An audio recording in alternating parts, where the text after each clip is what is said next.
اور ہمیں نبی کے آنے کی خوشی سنی سارا سال کرتے ہیں اور میلاد میں خاص کرتے ہیں اور خوشی مناتے آئے ہیں انشاءاللہ مناتے حشر تک ڈالیں گے ہم پیدائش مولا کی دھوم مثل فارس نجد کے قلعے گراتے جائیں گے خاک ہو جائیں عضو جل کر مگر ہم تو رضا دم میں جب دم ہے ذکر ان کا سناتے جائیں گے انشاءاللہ۔ میرے دوستوں اور بزرگوں، یہ کہتے ہیں صحابہ نے میلاد نہیں منایا، صحابہ تو ہر وقت میلاد مناتے تھے۔ آئیے صحابہ کے میلاد منانے کی روایت بھی سنا دوں۔ کتاب کا نام الدر المنظم، لکھنے والے شیخ الدلائل مولانا شاہ عبد الحق محدث الہٰبادی رحمۃ اللہ علیہ، وہ بھی ان کے بڑے حاجی امداد اللہ مہاجر مکی کے ساتھی، ان کی کتاب الدر المنظم نشر الدین میں تھانوی صاحب جگہ جگہ اس کے حوالے دیتے ہیں۔ کتاب پہلے امبالہ سے چھپی تھی، اب پاکستان سے چھپی ہوئی ملتی ہے۔ میں نے سارے حوالے اس کے اپنی کتاب اسلام کی پہلی عید میں نقل کیے ہیں۔ اس میں وہ 2 حدیثیں لکھتے ہیں صحابہ کے میلاد منانے کی، غلط ہے یا صحیح اپنے بڑے کو پکڑو، ہم پر الزام نہ لگاؤ۔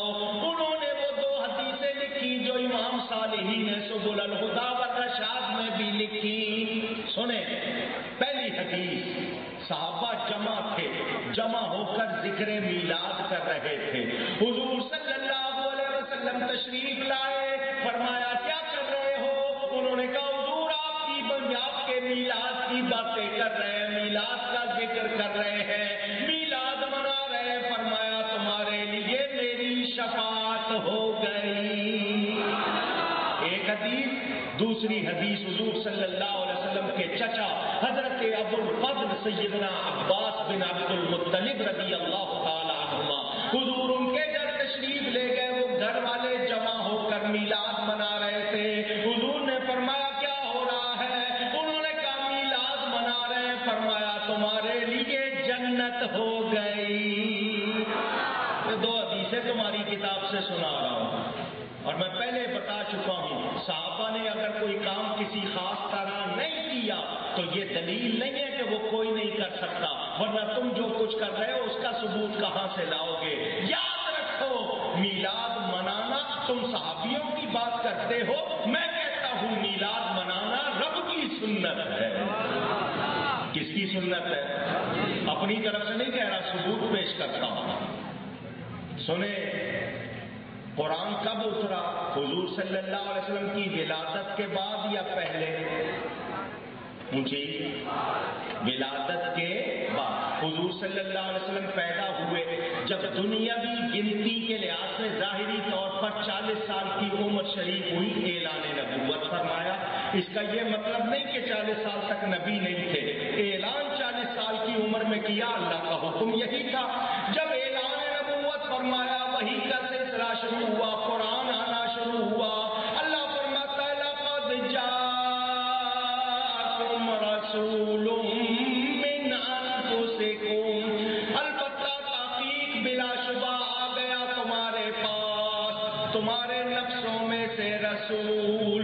حضور آ چکے، آنے کے بعد آنے کا ذکر، آنے کے بعد دھیان دیجئے، حضور آ چکے، حضور کے آنے کے بعد اللہ حضور کے آنے کا ذکر کر رہا ہے۔ میلاد میں اور کیا ہوتا ہے؟ ہم حضور کی آمد کا ہی ذکر کرتے ہیں، تو قرآن سے ثابت ہوا کہ آنے کے بعد آنے کا ذکر کرنا غلط نہیں، رب کی سنت ہے، قرآن سے ثابت ہے۔ اور سنیے، قد جاءکم من اللہ نور، آ گیا تمہارے پاس اللہ کا نور۔ ایک کتاب ہے جس کا نام ہے میلاد النبی۔ کیا نام ہے؟ لکھنے والے تھانوی صاحب جناب اشرف علی تھانوی، وہ میلاد النبی کے مہینے میں جلسے کرتے تھے، ربیع الاول میں جلسے کرتے تھے، تقریریں کرتے تھے۔ ان کی تقریروں کا وہ مجموعہ، اس کا نام ہی میلاد النبی، لاہور سے بھی چھپی، ملتان سے بھی چھپی، دونوں میرے پاس موجود ہے۔ اس کے حوالے بھی میں نے اپنی کتاب میں دیے، اس میں یہ ساری باتیں لکھی۔ تھانوی صاحب خود لکھتے ہیں میلاد چھوٹا سا کتابچہ ہے، اس کا نام ہے جمعہ کے فضائل و احکام، جمعہ کی کیا فضیلتیں، اس کے مسئلے کیا، چھوٹا سا رسالہ، وہ بھی تھانوی صاحب کا لکھا ہوا، اسلامی کتاب، گھر کراچی سے چھپا ہوا۔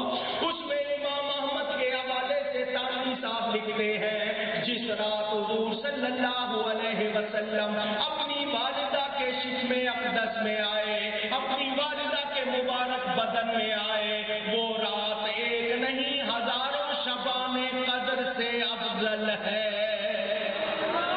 شب قدر کتنی افضل قرآن میں بیان۔ تھانوی صاحب لکھتے ہیں جس رات حضور اپنی والدہ کے پیٹ میں آئے وہ رات ایک شب قدر سے نہیں ہزاروں شب قدر شبان قدر سے افضل ہے۔ تو پتہ کیا چلا، جب وہ رات جب حضور اپنی والدہ کے مبارک وطن میں آئے تو جب وہ رات ہزاروں شبان قدر سے افضل، تو جس رات حضور دنیا میں آئے وہ رات کتنی افضل ہے۔ یہ میں ان کے گھر کے حوالے دے رہا ہوں، انکار نہیں کر سکتے۔ اگر کوئی حوالہ غلط ہو جس چوک میں چوک کھڑے کر کے مجھے سزا دے دینا، اور حوالے سارے درست ہیں۔ آؤ میں تمہیں سزا نہیں دوں گا، یہی کہوں گا ہمارے ساتھ مل کے میلاد مناؤ اور جھوم جھوم کے کہو سب سے اولا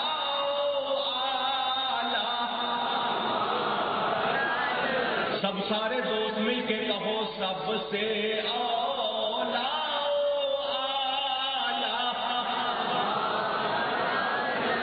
سب سے بالا صلی اللہ علیہ وسلم۔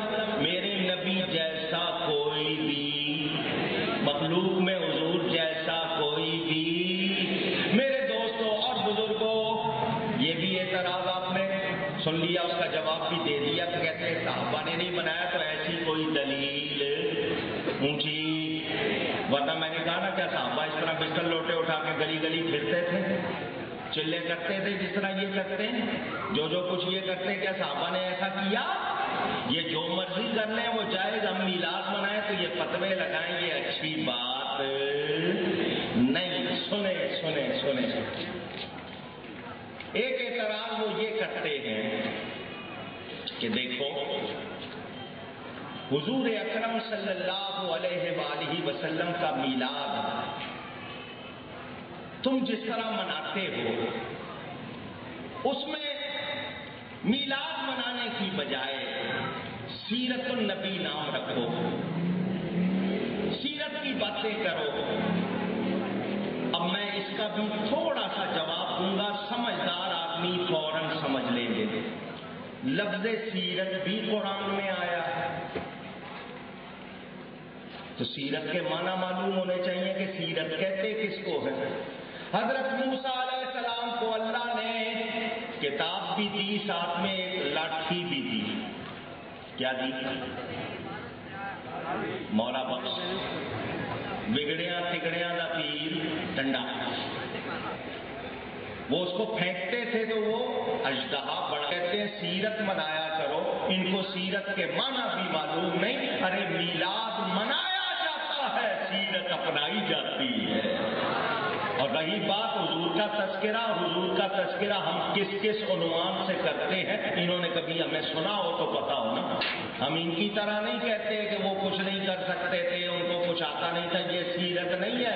سیرت پڑھنی ہے تو آؤ، نبی پاک صلی اللہ علیہ وسلم کی سیرت جاننا چاہتے ہو، قرآن پڑھو، حدیث پڑھو، حضور کے فضائل۔ تم تو حضور کا نام نہیں لیتے، درود و سلام سے روکتے ہو، تم کیا جانو ان کی سیرت کیا ہے۔ وہ ایک انگلی کا اشارہ کرتے ہیں، چاند کو دو ٹکڑے کر دیتے ہیں، ہاتھ کا اشارہ کرتے ہیں، ڈوبے ہوئے سورج کو لوٹا دیتے ہیں۔ تم نے تو یہ باتیں کبھی کی نہیں، تم تو کہتے ہو جی وہ بشر تھے، ہمارے جیسے بشر تھے، بھول جاتے تھے۔ تو کیا یہ سیرت ہے؟